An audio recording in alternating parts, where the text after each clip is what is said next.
Good morning friends. 16 अगस्त की current affairs में आप सबका स्वागत है। चलिए पहला क्वेश्चन देखते हैं। नशा मुक्त भारत कैंपेन, नशा मुक्त भारत अभियान किस जगह लॉन्च किया गया है? Option A Ladakh, Jammu Kashmir, Punjab, Uttarakhand. तो नशा मुक्त भारत अभी रिसेंटली लॉन्च किया गया है जम्मू एंड कश्मीर में। ठीक है दोस्तों, जम्मू एंड कश्मीर के बारे में जितनी ज़्यादा इम्पोर्टेंट इन्फॉर्मेशन आपको पता है ठीक है, उसके अलावा जो नहीं पता है प्लीज़ नोट बनाते जाइए। आपको पता है जम्मू एंड कश्मीर भारत का एक ऐसा स्टेट था जहाँ पे एक अलग संविधान था। आर्टिकल 370 के तहत इसे स्पेशल प्रोविज़न और स्पेशल पावर्स दिए गए थे। ठीक है, स्पेशल स्टेटस दिए गया था राज्यों में।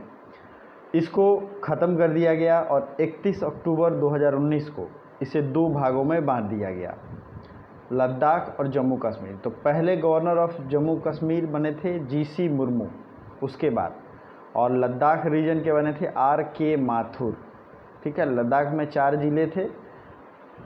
ओके, और इस तरीके से ये चीज़ें आपको बेसिक हैं, पता होनी चाहिए। ये है जम्मू एंड कश्मीर का मैप और इसके आधे आधे हिस्से को लद्दाख में डिवाइड किया गया है। ये है पीओके, जो कि इलाका अभी पाकिस्तान के पास है, और इन्होंने जब इसे कैप्चर करके रखा हुआ है, जो कि एक ना एक दिन हमारा फिर से हमारे पास होगा। तो जम्मू कश्मीर से रिलेटेड जो भी चीज़ें हैं आपको याद रखनी चाहिए, जैसे कि चेनानी नासिरी सुरंग था, एक टनल था चेनानी नासिरी सुरंग। इसका नाम बदल के डॉक्टर श्यामा प्रसाद मुखर्जी के नाम पे रख दिया गया है।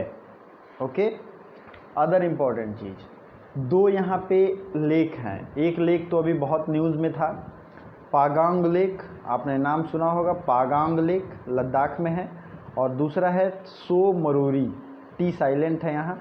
ठीक है, सो मरोरी, ये दोनों लेक है लद्दाख में। तो दोनों एग्ज़ाम पॉइंट ऑफ व्यू से बहुत ही ज़्यादा ज़रूरी है, और दोनों साल्ट वाटर लेक है। क्या है? खारे पानी की झील है। अब देखिए, ये तो हो गया खारे पानी की झील, और दूसरा है एक लेक है वूलर लेक। ठीक है, ये भारत की सबसे बड़ी फ्रेश वाटर लेक है। ठीक है, फ्रेश वाटर लेक। और दूसरा हो जाता है डल झील, जिसके किनारे श्रीनगर स्थित है। तो ये सब इंपॉर्टेंट चीज़, अब कई सारी चीज़ें हैं जो एग्जाम में पूछी जाती है, जैसे अमरनाथ की गुफा कहाँ है जम्मू एंड कश्मीर, वैष्णो देवी धाम कहाँ है जम्मू कश्मीर। ठीक है, उसके बाद मैं बात करूं तो कई सारे ग्लेशियर हैं, जैसे कि सियाचिन ग्लेशियर, बाल्तोरो ग्लेशियर, ये सब हैं जम्मू कश्मीर में। ग्रेट हिमालय का किस राज्य में पड़ता है? तो ये भी पड़ता है जम्मू कश्मीर में। इसके पड़ोसी राज्य जिसके इसका लगता है बाउंड्री, वो है हिमाचल प्रदेश, पंजाब, आप यहाँ देख सकते हैं। इसके अलावा और किसी स्टेट से नहीं लगता है। तो इतने फैक्ट्स आपके लिए काफ़ी हैं। किस राज्य सरकार ने YSR चयुथा योजना शुरू किया है? तो YSR चयुथा योजना ये शुरू किया है आंध्र प्रदेश ने। दोस्तों, इसके डिटेल में जाने से पहले अगर आप लोग चैनल पे पहली बार हैं तो सब्सक्राइब जरूर करें। साथ ही साथ और भी जो भी वीडियोज़ प्लेलिस्ट हैं, लूसेंट की स्पेशल होमवर्क सीरीज चलाई जा रही है, तो आप लोग ज़रूर देखें और ये वीडियो अपने दोस्तों तक ज़रूर पहुँचाएँ। ठीक है, वीडियो को लाइक आप लोग बहुत कम करते हैं, तो लाइक भी किया करें। मैं कभी बोलता नहीं हूँ, ठीक है, मैंने एकदम बोलना कम कर दिया है, लेकिन लाइक आपको ऑटोमेटिकली करना चाहिए। चलिए आंध्र प्रदेश के बारे में डिटेल देखते हैं। ये है आंध्र प्रदेश, और आंध्र प्रदेश और तेलंगाना की जो स्टोरी है आपको पता होनी चाहिए। तो 2 जून 2014 से ऑफिशियली आंध्र प्रदेश और तेलंगाना अलग अलग स्टेट हो गए। 1 जून को राष्ट्रपति की मंजूरी मिली थी। ठीक है, तो तेलंगाना की राजधानी हो जाती है हैदराबाद। आंध्र प्रदेश की अब 3 राजधानियां होंगी।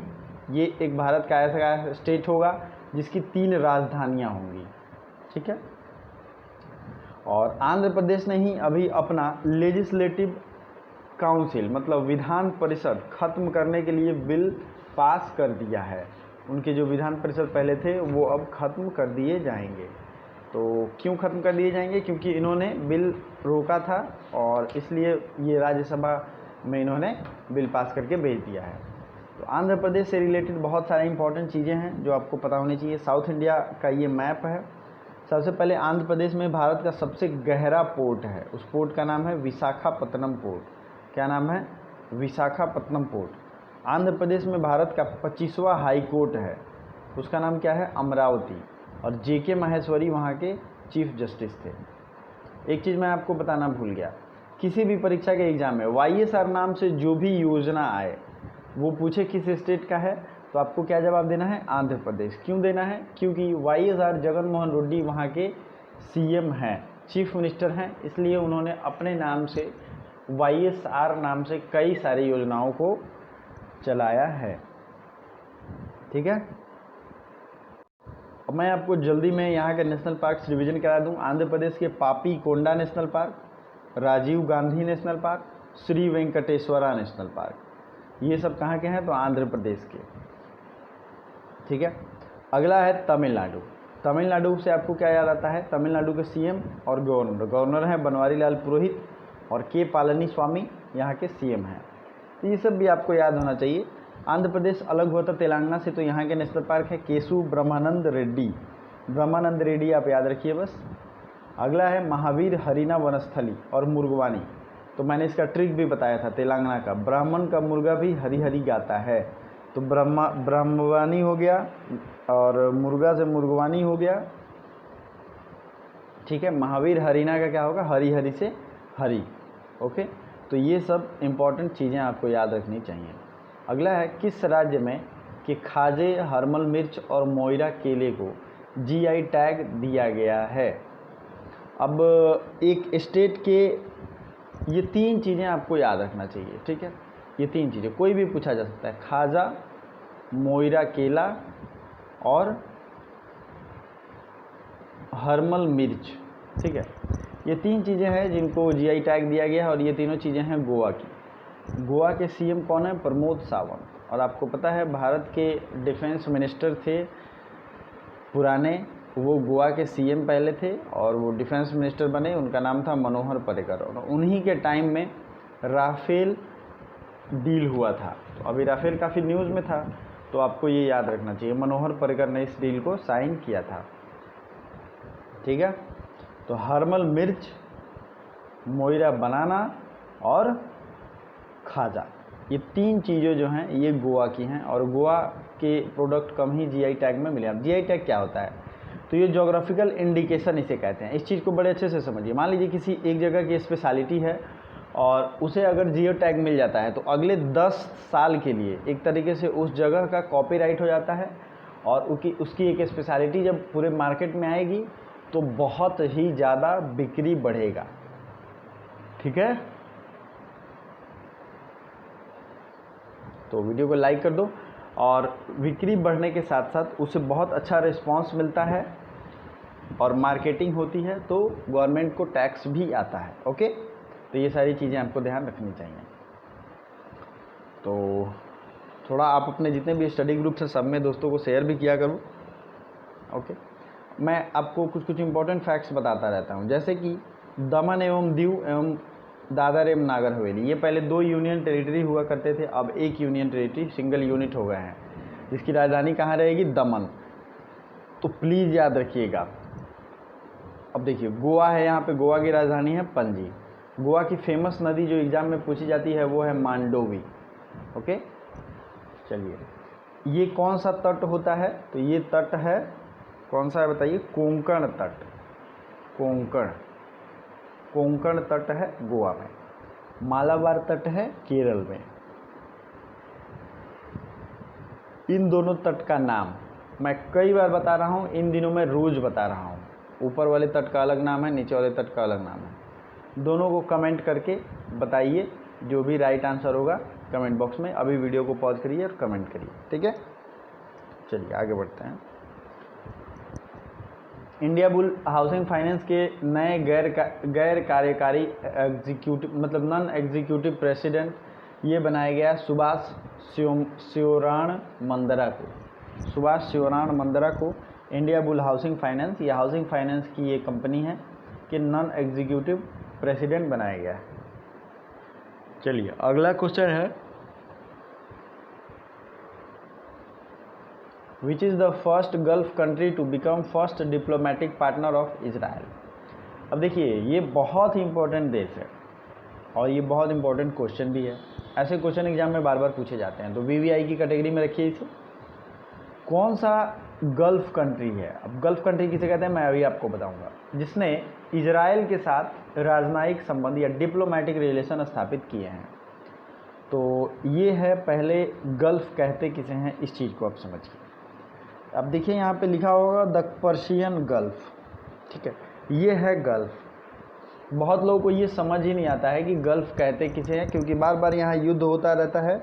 यहाँ अमेरिकन फोर्सेस सबसे ज़्यादा हैं और हर देश लड़ता ही रहता है, जैसे ईरान हुआ, इराक हुआ, सीरिया हुआ, यहाँ गल्फ कंट्रीज़ की ये सब उदाहरण है। ये गल्फ के साइड में जितने भी कंट्री आप देख रहे हैं, ईरान हुआ, सऊदी अरेबिया हुआ, यूएई हुआ, बहरीन हुआ, ओमान हुआ, इराक हुआ, ये सब तेल के मामले में बहुत संपन्न देश हैं, ठीक है।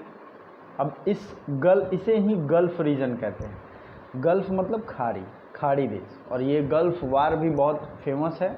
आप हिस्ट्री अगर अच्छे से पढ़ोगे तो इसके बारे में पढ़ोगे, ओके। ईरान इराक ये युद्ध भी हुआ था, तो ये सब आपने नॉर्मल चीज़ें देख ली। तो ये है गल्फ। अब इसके अराउंड में बहुत सारे देश है, जैसे कुवैत है, यूएई है, बहुत छोटे छोटे देश भी हैं, जैसे बहरीन एक आइलैंड कंट्री है।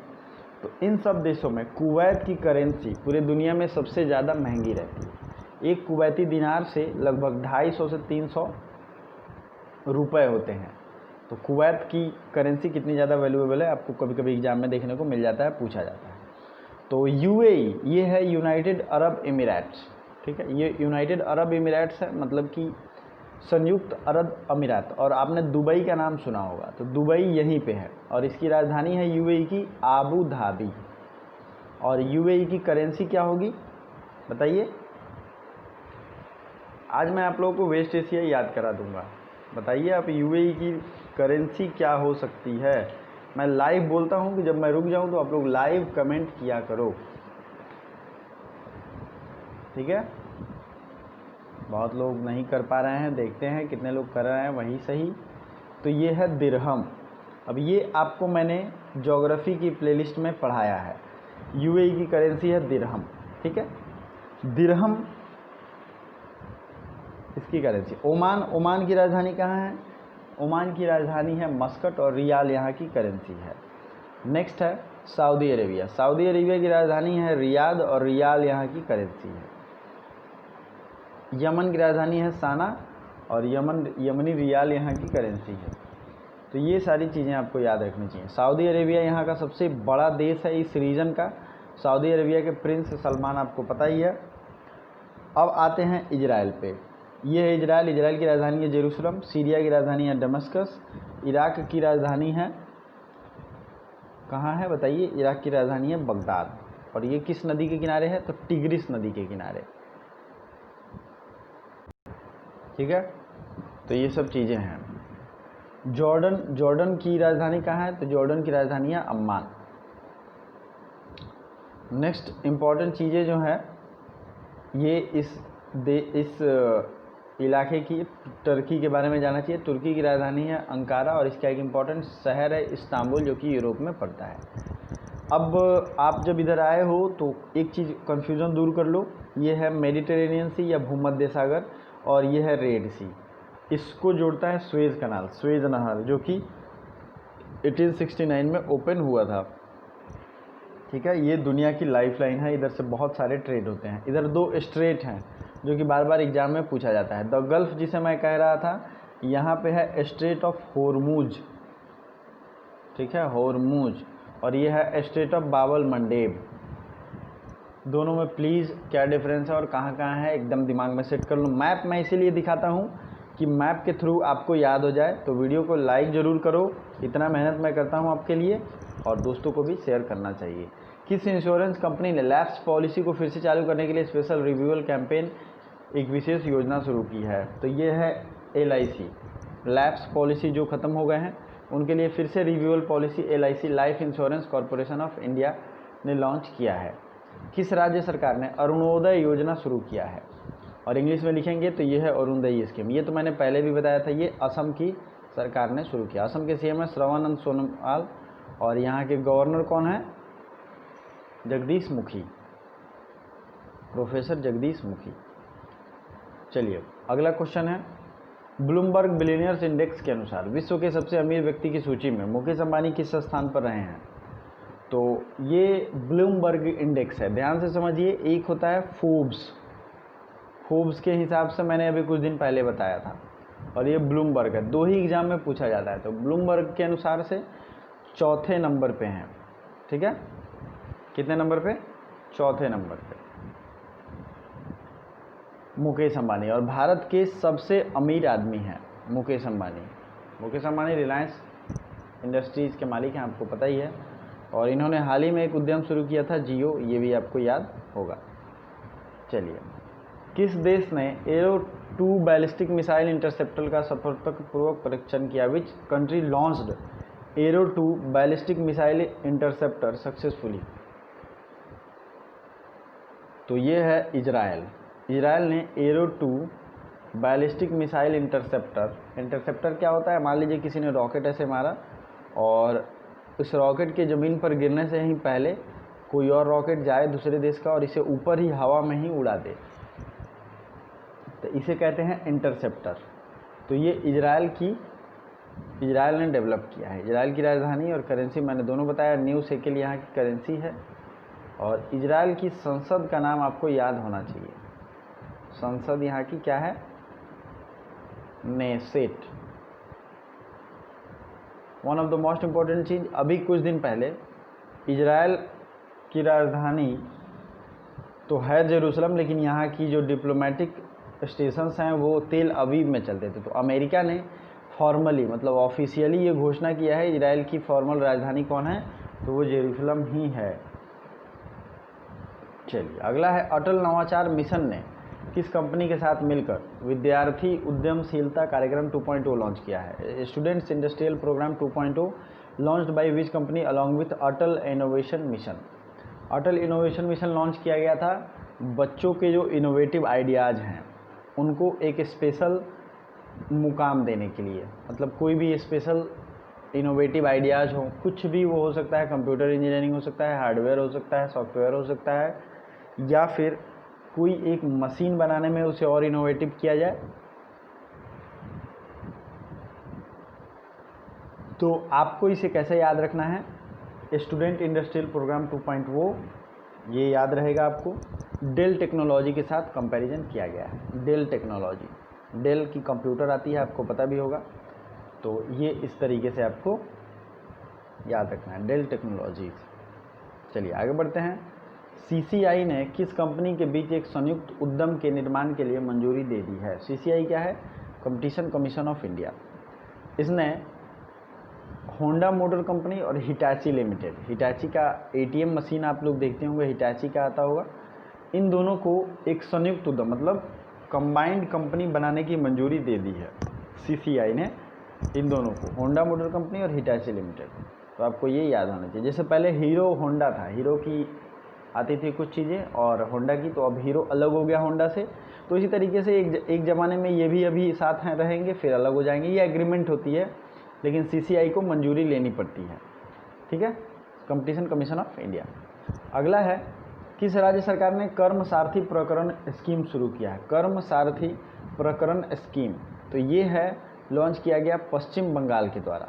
जितने भी स्कीम योजनाएं लॉन्च किए गए हैं सबका एक अलग से वीडियो आएगा, घबराने की ज़रूरत नहीं है। कर्म सारथी, अब मैंने हर वीडियो में ये स्पेशल से अलग से इस पर जोर देता हूँ, तो आपको याद भी होगा। कर्म सारथी योजना शुरू किया गया पश्चिम बंगाल के द्वारा। किस कंपनी ने file sharing feature near by share? Near by share किसने लॉन्च किया है? तो ये लॉन्च किया है गूगल ने। Near by share, near by share किसने लॉन्च किया है? गूगल ने। किस राज्य ने 13 अगस्त को देशभक्त दिवस के रूप में मनाया? तो ये राज्य है मणिपुर। मणिपुर ने देशभक्त दिवस के रूप में 13 अगस्त को मनाया। चलिए आगे बढ़ते हैं। केन्या में भारत के नए उच्चायुक्त कौन हैं? तो ये हैं विजेंद्र पाल। और अगर आपने कल के करंट अफेयर्स नहीं देखे हैं तो ज़रूर देखिए, कल का करंट अफेयर छोटा ही है और बहुत इंपॉर्टेंट है। माना कि आप लोग सेलिब्रेशन में बिजी होंगे और इस बार तो कुछ खास सेलिब्रेशन हुआ भी नहीं होगा, आप लोगों ने आराम किया होगा, तो अच्छी बात है। रेस्ट करने के बाद दिमाग फिर से रिफ्रेश हो जाता है, अच्छे से तैयारी कीजिए। कमेंट करने के लिए आपको आज मैं क्वेश्चन दे रहा हूँ, कौन स्वतंत्रता दिवस के अवसर पर स्वच्छता सप्ताह अभियान चला रहा है? तो जो भी है राइट आंसर उसका फुल डिटेल में कमेंट करिए, जिस तरीके से मैंने कल बताया था। और अगर आपने नहीं देखी है तो वहाँ देखिए, उसका वहाँ पर मैंने इसका आंसर बताया है। Thank you so much for watching, bye bye.